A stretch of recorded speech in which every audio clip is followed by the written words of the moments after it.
Bonsoir à tous. À la une de ce journal, ambiance électrique au Sénat durant une vive altercation entre le président du groupe parlementaire du SDF et un sénateur RDPC. Une escalade verbale sur fond de crise anglophone a failli dégénérer en une violente bagarre. L'appel du président du Sénat à l'apaisement n'a pas effacé la profondeur des clivages politiques dans un parlement où la pression du SDF agace les partisans du RDPC. Le gouvernement peine à lutter contre les réseaux des agents fictifs au sein de la fonction publique. 14 000 personnels de l'État sont appelés à clarifier leur situation administrative, mais la méthode utilisée par le gouvernement est critiquée par des Camerounais, alors que cette situation ne cesse de faire gonfler les dépenses de fonctionnement. L'on s'attend à ce que les investissements puissent se multiplier, ce qui n'est pas le cas. Vous le verrez dans un reportage réalisé sur l'axe routier entre Yabassi et Loum, des routes impraticables au grand désarroi des populations. Et à l'approche des fêtes de fin d'année, une insécurité grandissante gagne du terrain dans le 5e arrondissement de Douala. Là-bas, vous entendrez des témoignages des populations victimes des agressions et cambriolages à ciel ouvert. Le grand banditisme règne en grand maître sans qu'il ne soit inquiété par les forces de sécurité. On en parle dans ce journal.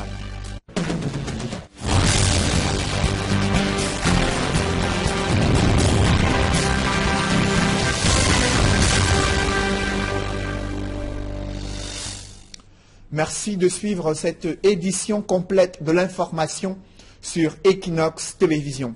Après l'Assemblée nationale, c'est le Sénat qui a vécu ces heures de haute tension durant une vive altercation entre le président du groupe parlementaire du SDF, Jean Semelou, et le sénateur RDPC, Samuel Obam Assam. Une escalade verbale sur fond de crise anglophone a failli dégénérer en une violente bagarre entre les deux parlementaires.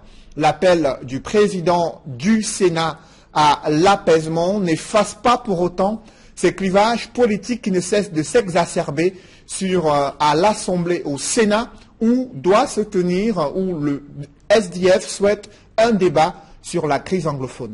Des précisions avec Emmanuel Diop et Marcelin Gansa.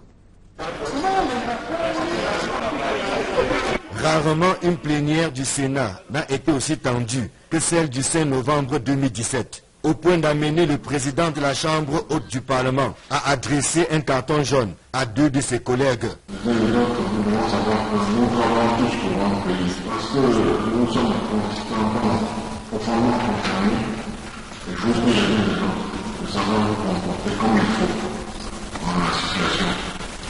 À l'origine du courroux de Marseille Niat Difendi, un différend qui a opposé le sénateur Jean Tsomolou du SDF à Samuel Obam Assam du RDPC au sujet de la tournure que prennent les événements dans les régions anglophones du Cameroun. La tension est vite montée entre les deux hommes, suscitant des éclats de voix dont les échos sont parvenus jusqu'aux oreilles du président du Sénat. En père de famille, Marseille Niat Difendi a demandé aux deux protagonistes de ne pas jeter de l'huile sur le feu de la crise anglophone avant de les convoquer ce mercredi pour apaiser les esprits. L'heure, a insisté le président du Sénat, est à la mobilisation des énergies pour sortir le Cameroun de l'impasse actuelle et non pour enfoncer davantage le clou. Pour le reste, la plénière, qui a duré à peine 10 minutes, a consisté à la réception de 4 projets de loi en provenance de l'Assemblée nationale. Des textes reçus en présence des sénateurs du SDF pour qui ce n'était pas le bon moment pour lancer l'opération Blocus. Aussi ont-ils simplement regretté le fait que leurs collègues du RDPC se comportent comme si le souci de la résolution définitive de la crise anglophone n'était qu'une préoccupation du SDF, alors qu'à leur sens, il s'agit bel et bien d'une question d'intérêt national. Il s'agit de savoir que les uns et les autres sont très fondamentalement touchés. Et pour décrisper les tensions entre sénateurs SDF et RDPC, le président de la Chambre haute du Parlement a reçu en fin de matinée le président du groupe parlementaire du SDF, Jean Semelou, ensuite le sénateur RDPC, Samuel Obam Assam. Chacun s'est expliqué séparément sur cet incident survenu hier en soirée au Sénat. Jean Tsomelou accuse le sénateur RDPC d'avoir traité le SDF de sécessionniste, notamment ses parlementaires, et d'avoir pris des prises de position génocidaires.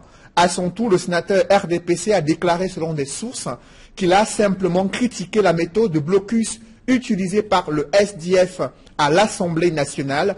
Le président du Sénat, Marcel Nyat Difendi, a joué la carte de l'apaisement, appelant les différents parlementaires SDF et celui du RDPC à plus de retenue.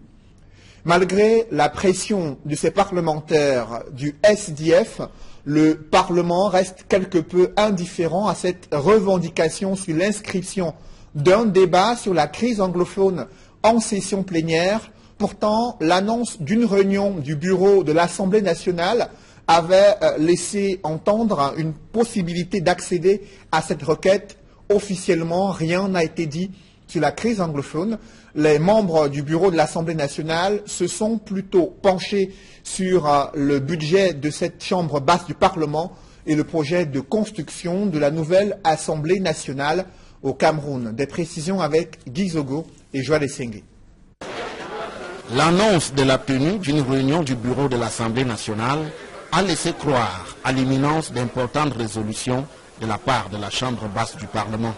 Du coup, une certaine fébrilité régnait devant et dans la salle de documentation de l'Assemblée qui abritait cette réunion. Après plus d'une heure et demie de conclave à huis clos, la réunion s'est achevée comme elle avait commencé, sans plus de précision. C'est finalement le représentant du Social Democratic Front qui s'est exprimé sur l'objet de cette assise. Nous étions en train d'évaluer nos préoccupations et la conduite à tenir. Est-ce que cette maison peut nous soutenir pendant 1 an? Est-ce qu'on est sain et sauf en y habitant? Voilà des préoccupations de l'heure.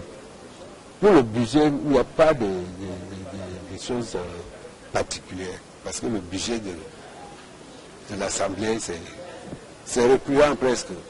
Rien de singulier donc, et surtout pas de crise anglophone en ONU, comme d'aucuns le pensaient. Non, ce n'est pas. Il y a toujours l'ordre de. Vous allez voir à la suite là. On se préoccupe des chefs, des titres, des préoccupations avec un bâtiment qui s'est brûlé. Où en sommes-nous et tout cela? C'est en somme la vie ordinaire du Parlement qui continue son cours après cette réunion du bureau de l'Assemblée nationale. Le gouvernement relance encore sa chasse aux agents fictifs de la fonction publique.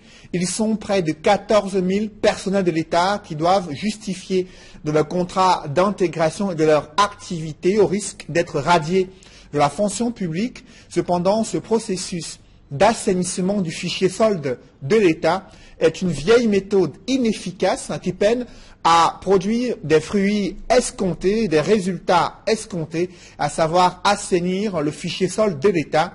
Du coup, ces agents fictifs continuent d'émarger et de faire gonfler les budgets de fonctionnement de l'État au grand désarroi des Camerounais. Reportage Emmanuel Diop et Marcelin Gansop. Ce sont précisément 14 134 agents publics qui sont sommés de clarifier leur situation administrative, avec au sommet du hit parade les ministères de la santé publique et des enseignements secondaires. Parmi eux, des enseignants, militaires, greffiers, médecins, universitaires et autres infirmiers qui émargent dans les caisses de l'État sans aucun rendement. Des fonctionnaires fantômes dont on n'a pas de nouvelles à leur poste de travail. Lorsque j'ai appris cette information, j'ai crié « Cry my beloved country ». Parce qu'il est anormal que dans un pays en récession, dans un pays sous ajustement structurel, dans un pays où on est obligé d'emprunter au FMI pour payer des fonctionnaires, qu'on continue à dire que dans les ministères, des employés dont on n'a pas de traces touchent des salaires. Vos salaires sont virés en retard parce qu'il n'y a pas de l'argent, parce qu'on vous fait comprendre qu'il n'y a pas d'argent, les ajours sont coupés, alors qu'il y a de l'argent, juste que cet argent a été pris en otage par 14 000 fonctionnaires fictifs. Vous vous imaginez l'épaisseur de ce montant? Combien de jeunes Camerounais auraient pu trouver ou créer de l'emploi ou bien vivre l'autonomie et l'épanouissement financier avec cela. Ses compatriotes sont d'autant plus choqués que certains travailleurs qui se donnent à fond au quotidien éprouvent du mal à rentrer en possession de leurs dû à la fin du mois. On a vu des fonctionnaires, enseignants, qui travaillent au quotidien et qui ne sont pas payés, descendent dans la rue. On a vu certains fonctionnaires des administrations déflatées, qui n'arrivent pas à toucher leurs primes. Mais au moins, soit travaillent, soit ont travaillé, mais ne sont malheureusement pas payés. Alors que des personnes qui ne travaillent pas touchent ces salaires-là. Le lancement de CIGIPES 2 a entretenu la flamme de l'espoir, celui de voir la fonction publique tourner la page des fonctionnaires fictifs. Mais l'on comprend que le système est lui-même assez virusé par des complicités tapées dans l'ombre. Parce qu'il est anormal que dans un pays truffé d'ingénieurs informaticiens comme le Cameroun, qu'on ne puisse pas en 7 ans assainir le fichier solde de l'État, qu'on ne puisse pas pendant 7 ans démasquer tous ces fonctionnaires fictifs. Cela veut dire qu'en quelque part, il y a des complicités de qui se moquent en réalité. Parce que tous ceux qui décrivent cette situation sont parfaitement au courant de ce qui se passe, mais cherchent à protéger soit les leurs qui ne sont même pas souvent au Cameroun, mais contiennent émaillés dans le budget de l'État. C'est vraiment déplorable et ça ne peut que faire pleurer le citoyen lambda qui ne parvient pas à joindre les deux bouts tous les matins. En attendant un jour de voir le bout du tunnel d'un assainissement qui n'a que trop duré, les 14 134 agents publics ont reçu des mises en demeure, ouvrant la voie à la suspension de leur salaire pour ceux dont la situation administrative ne serait pas claire. Des agents qui, pour la plupart, exercent dans le privé ou à l'étranger. Un vrai gâchis. Malgré la crise économique, vous l'avez suivi, le budget consacré au fonctionnement de l'administration publique reste supérieur au budget d'investissement public au Cameroun. Pourtant, les populations souffrent sur des axes routiers impraticables, notamment dans les bassins agricoles. Illustration avec la route Loum-Yabassi dans la région du littoral. C'est un reportage signé Jacques Molon et Éric Martial Diomo. Un lac de bouffe dans un paysage équatorial. Nous sommes sur le tronçon routier reliant les villes de Loum et de Yabassi, deux agglomérations de la région du littoral. Les 36 km qui séparent les deux bourgades sont un vrai chemin de croix pour les usagers. Les voitures usent allègrement leurs pneus au fil des mètres traversés.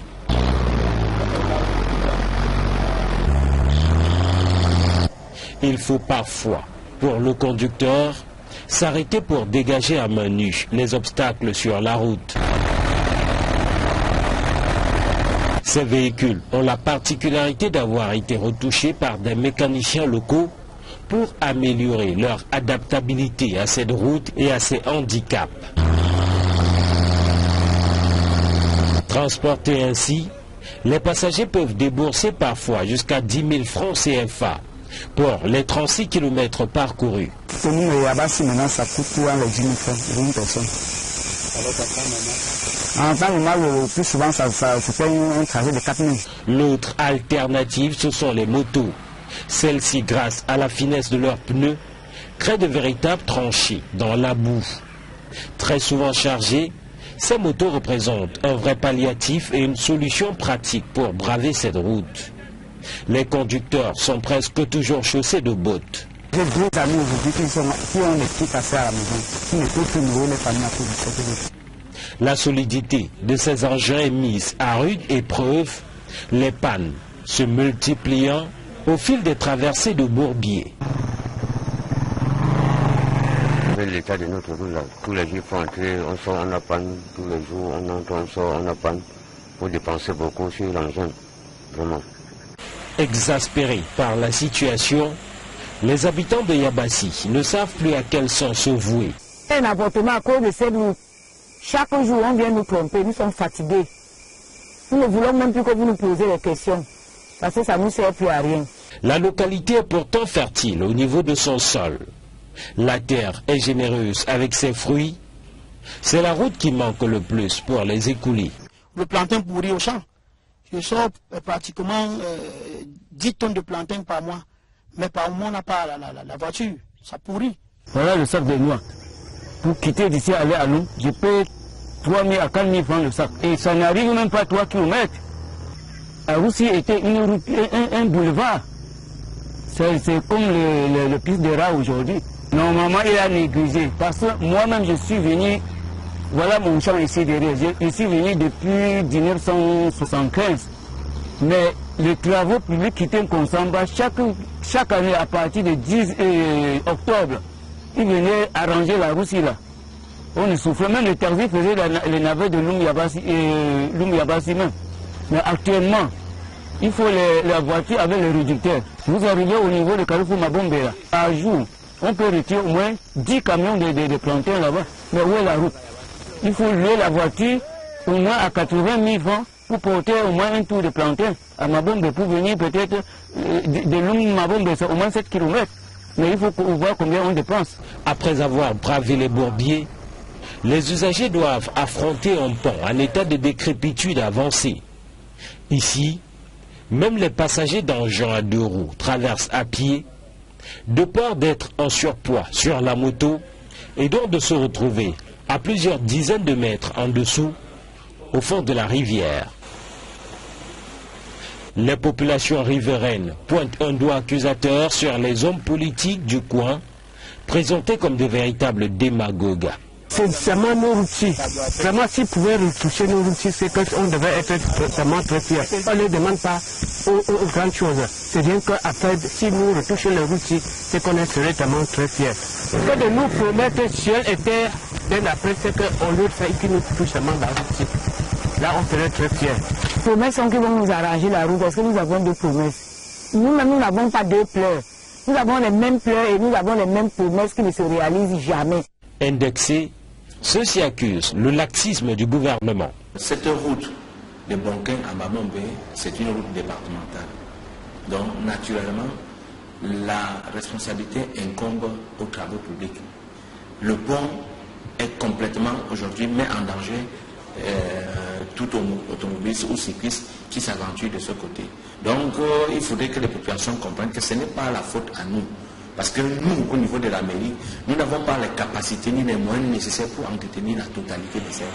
Yabassi et le département d'Unkam intriguent par la singularité qui pourrait se résumer par l'expression si riche et pourtant très pauvre. Dans le reste de l'actualité, une peur bleue hante les populations résidant dans certains quartiers du 5e arrondissement de Douala. Je vous le disais en titre, à l'approche des fêtes de fin d'année, des agressions à main armée, des cambriolages et des vols se multiplient à ciel ouvert. Des bandits sèment la terreur en l'absence des forces de l'ordre. Le cri d'alerte des populations peine à être entendu jusqu'à ce jour. Reportage Donald Brice, Kamgan. Le regard affligé, une mine désespérée, Clémentine vit l'un des épisodes les plus douloureux de sa vie. J'arrive là, je trouve ma table du pain sur le portail des voisins. Je dis, mais comment ma table est sur la porte des voisins? Directement, mon regard frappe sur la porte. Je vois les 2 bâtons. Je dis que, c'est comme si on m'a cassé. Je dépose ma cuvette de alcool au sol. Je regarde, je ne trouve pas le cadenas, je trouve les 2 bâtons. J'ouvre les bâtons, je vois le salon est vide. Ils ont pris jusqu'à prendre ce qu'on ne peut pas utiliser. Ils ont tout vidé. Il y a moins de 3 semaines qu'elle équipait ce salon de coiffure. 300 000 francs CFA d'investis.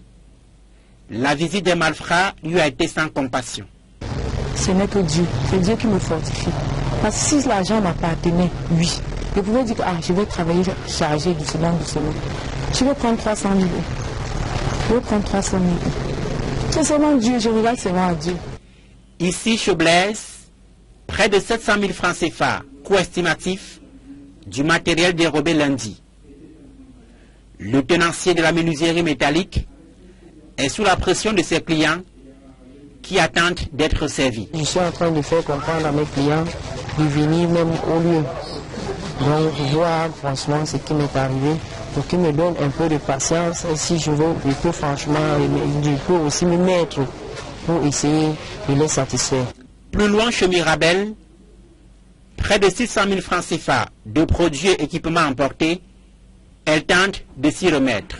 Et ce n'est pas la première fois, c'est la troisième fois que ça se passe sur moi ici. Et il y avait un constat. Je suis directement couru à 7e. Je me suis plaint, on est venu faire le constat. C'était comme ça. Les riverains dénombrent près de 10 cas de vol en l'espace d'une semaine. Des faits dont ne seraient pas étrangers des jeunes à la moralité douteuse qui vivent dans le quartier.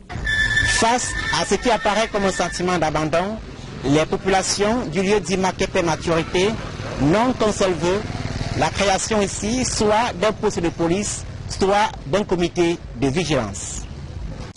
Vous n'avez peut-être pas oublié la petite Abigail, 3 ans, kidnappée le 29 novembre 2017 au sortir de son école située dans une banlieue du 3e arrondissement de Douala. Après une semaine d'enquête, la brigade, le groupement de gendarmerie de Bonandio a repéré les traces de cet enfant et identifié sa présence physique à Yaoundé.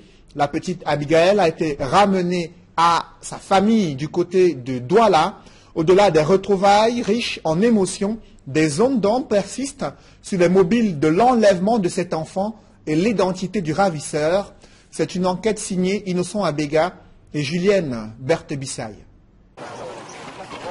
Une semaine après son enlèvement au sortir de l'école, la petite Abigail retrouve la chaleur maternelle.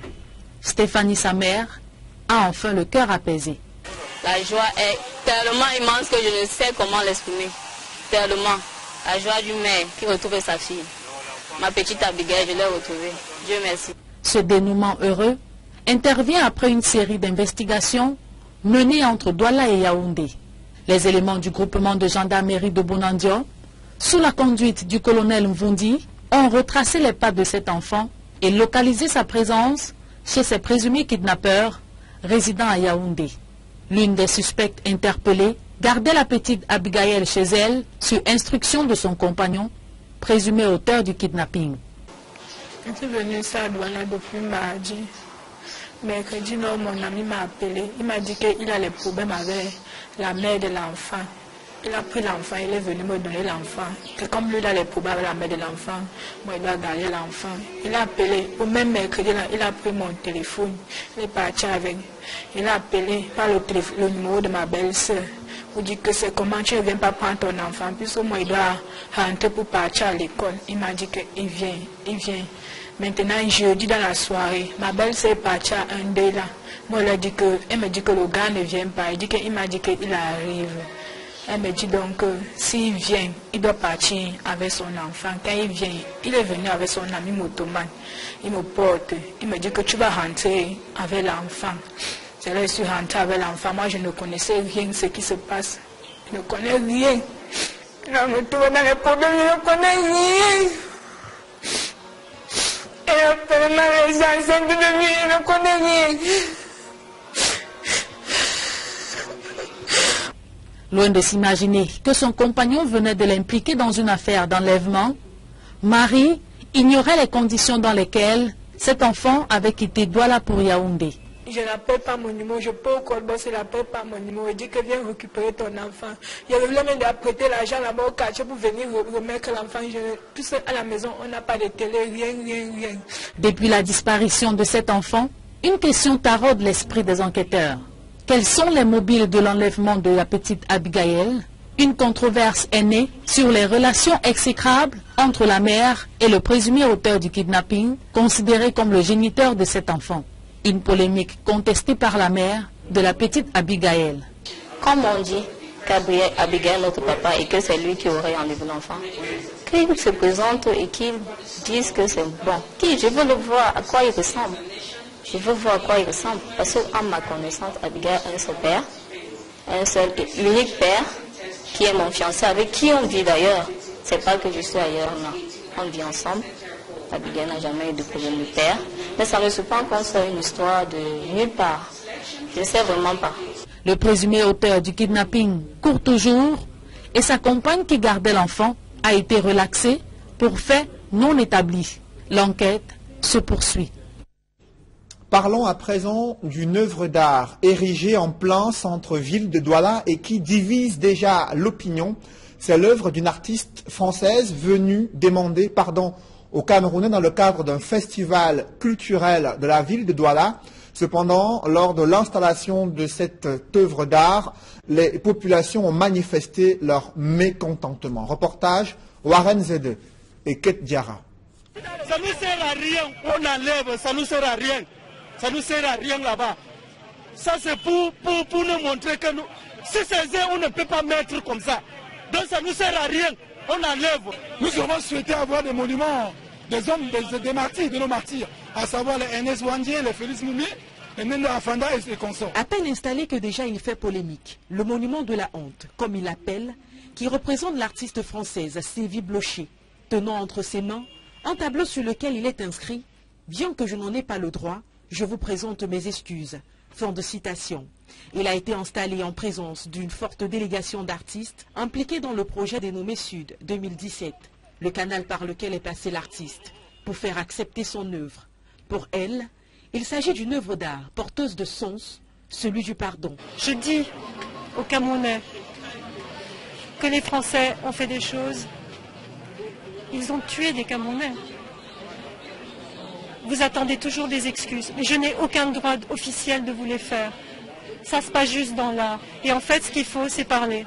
Et parler des deux côtés. Pas seulement parler du côté de la France, aussi parler ici. Un pardon qui n'est pas très bien compris de tous. Oui, le pardon, nous l'acceptons bien. Mais j'ose croire que ça ne devait pas être fait de cette façon. Le pardon, on aurait voulu que ça se fasse de manière solennelle. Qu'on demande pardon à tout le peuple camerounais. Peut-être à travers les médias. Mais, et que ce peuple en retour accepte ce pardon pour qu'un acte soit posé. Bien avant cette installation en début de journée, des chefs traditionnels s'étaient offusqués de la présence de ce monument étranger sur leur terre et préparaient même une opération blocus. Selon des sources bien introduites, ils auraient reçu des appels de Yaoundé, les invitant à accueillir l'œuvre. Chose qui a été faite, puisque c'est le chef Bonakwamo en personne qui l'a béni. Et depuis lors, l'œuvre est la bienvenue. Moi, en tant que Bonakwamo, moi, un Akwa, j'ai accueilli avec fierté. Au-delà des chefs traditionnels, il y a des hommes politiques qui voient en cet acte une action à saluer.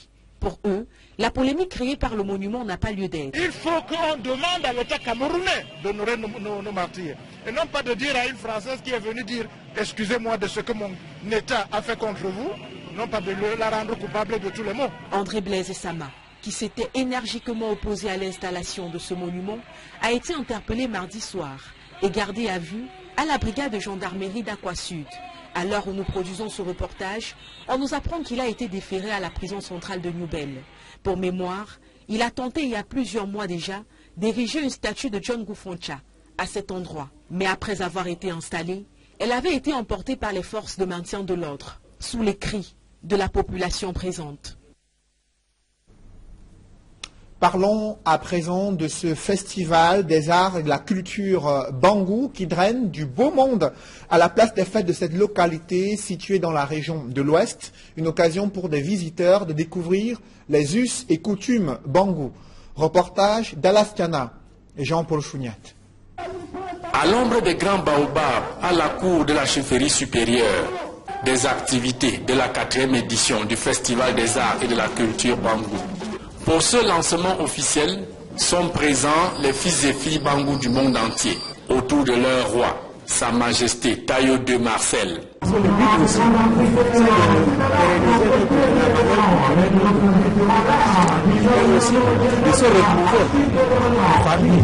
Inauguré par le secrétaire général de la région de l'Ouest représentant le gouverneur, les Bangou font étalage de quelques-unes de leurs richesses matérielles et immatérielles autour de Kambou, symbole vivant de la culture de tout un groupement. Le thème de cette 4e édition Kambou Poignap porte sur le renforcement de la solidarité et l'amour entre les fils et filles Bangou du village, du Cameroun et de la diaspora. Un moment de communion et de partage autour des valeurs ancestrales du peuple Bangou. Pour les Bangou résidant à l'extérieur, le recours aux sources, est plus que jamais nécessaire pour la préservation de l'identité culturelle Bangou. Nous sommes beaucoup de venir à Bangou, bien que pour la culture. Pour prouver à suffisance qu'en dehors de la Bangou, c'est ça, nous avons culture. Les personnalités et tout le public présent à cette ouverture solennelle prennent ainsi en avant des innovations qui vont illuminer le festival Bangou durant toute la semaine. C'est aussi l'occasion de faire une promotion des artistes. Donc, c'est pour ça que nous avons organisé un concours de la musique pour les musiciens Bangou. Et le premier, celui qui sera le meilleur, va chanter en termes de la clôture de neuf. Et en plus, nous allons l'accompagner sur la sortie de l'année. C'est une innovation. Jusqu'au 9 décembre, le programme du festival Kembo Poigne prévoit des expositions d'objets d'art, des foires gastronomiques, animations artistiques, culturelles, sportives, visites des sites touristiques, concours de danse, concours de miss et danse traditionnelle, tables rondes et conférences débats sur des questions de l'heure comme le développement agro-pastoral et le changement climatique. Et au sujet du changement climatique et de la préservation de la terre, le président de la République du Cameroun a invité à un sommet concernant la préservation de la terre prévu la semaine prochaine à Paris, en France. Il a reçu l'invitation de la part du président français par les soins de l'ambassadeur de France au Cameroun. Il a été reçu en audience au Palais de l'Unité ce mercredi. Et la France qui est en deuil, elle pleure. Johnny Hallyday, célèbre artiste francophone qui cumule plus de 54 ans de carrière musicale. Il est décédé des suites d'un cancer de poumon à l'âge de 74 ans. Il avait cumulé, je vous le disais, 54 ans de carrière, une quarantaine de disques d'or. C'était l'un des plus célèbres chanteurs francophones qui avait vulgarisé la musique rock'n'roll en France. Il a vendu plus de 50 albums, plus de 110 millions de disques et enregistré plus d'une cinquantaine d'albums.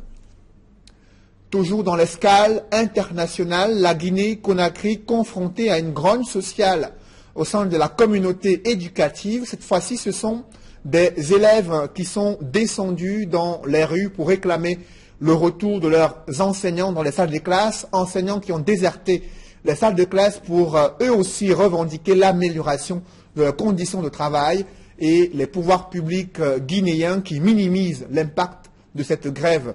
On fait le point avec Gladys Sidier dans ce rapport. Le mouvement de grève déclenché par une partie du syndicat de l'éducation en Guinée est suivi dans toutes les villes, mais davantage à Conakry.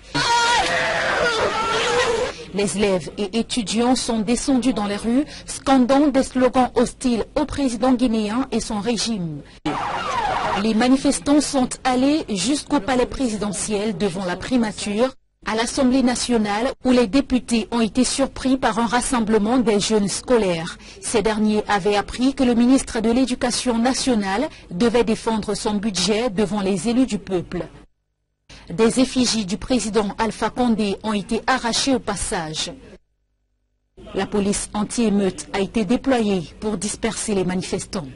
Dans d'autres villes, les écoles qui ont ouvert leurs portes ont été assiégées par des manifestants qui exigent leur solidarité au mouvement.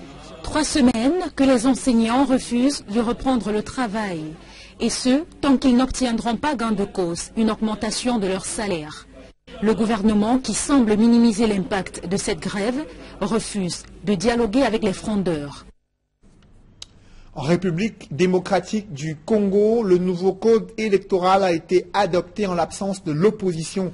Elle a boycotté l'examen du projet de loi. 287 députés sur 500 ont participé à ce vote qui a été dominé donc par le oui. Et c'est la question du seuil de représentativité qui divise les députés. Le texte adopté a fixé ce seuil à 1% pour la législative au lieu de 3% comme proposé dans le projet de loi initial. Un reportage dans ce journal, fin de formation pour la première promotion des diplômés en licence professionnelle délocalisés de l'université de Évry en France. Les lauréats qui ont été formés à l'Institut supérieur de technologie et de management ISTAMA ont reçu le parchemin il y a quelques jours. Reportage. C'était un grand jour à l'Institut supérieur de technologie avancée et de management. La première promotion des licences professionnelles délocalisée de l'Université d'Ivry en France recevait des parchemins. Une cérémonie grandiose, marquée aussi par la remise des parchemins aux lauréats des cycles HND, BTS et licences professionnelles à Istama. Pour la circonstance, le directeur de l'IUT d'Ivry, représentant le président de l'Université d'Ivry-Val-d'Essonne en France, a fait le déplacement de la ville de Douala. Leur cours délocalisé au Cameroun, ces étudiants ont reçu la même formation que leurs camarades sur place à Ivry, en France. Et au bout, ils obtiennent le même diplôme français. Nous avons été des étudiants français et nous avons obtenu des diplômes français. Nous sommes très unis. Ce qui nous rend encore plus fiers, c'est la qualité de la formation que nous avons reçue dans cet établissement. L'accent était plus sur les matières de conception. Généralement, la conception des systèmes mécaniques à base des logiciels top solide, CATIA et HPC pour la programmation. Donc c'est une formation vraiment professionnelle qui nous confronte aux réalités de l'entreprise. Des étudiants bien formés, le recteur de l'Université d'Ivry ne peut qu'en être fier. Franchement, on a réalisé quelque chose de grand, c'est un grand succès. On a concrétisé la délocalisation d'un diplôme français la première fois. Et c'est au Cameroun qu'on a fait, à Douala, à Istama. Donc c'est la première fois de l'histoire de notre université de vivre cette expérience qui a abouti à un très bon résultat.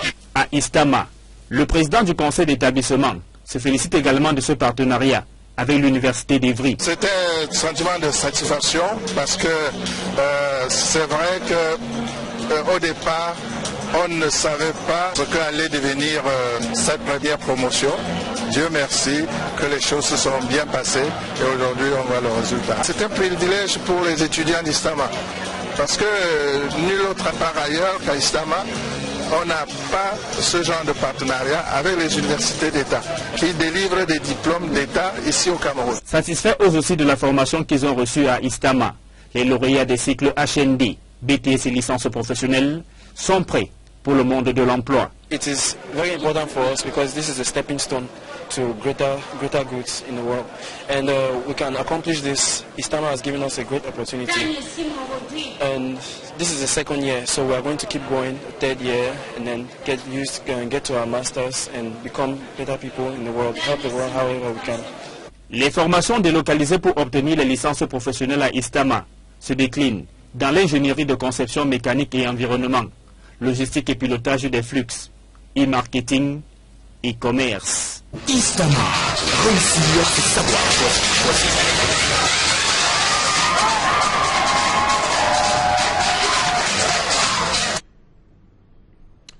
Mesdames, messieurs, c'est la fin de ce journal. Merci de l'avoir suivi. Ne manquez pas deux rendez-vous ce soir. D'abord, Actu Santé qui vous donne les clés pour comprendre le dénome de la prostate, une pathologie bien présente au Cameroun, et un chirurgien urologue de renommée internationale, l'invité de Flavien Dongo. Et juste après, Actu Santé, le grand rendez-vous politique du mercredi 237 le débat, présenté par Duval Fangwa. Bonne soirée sur Equinox Télévision.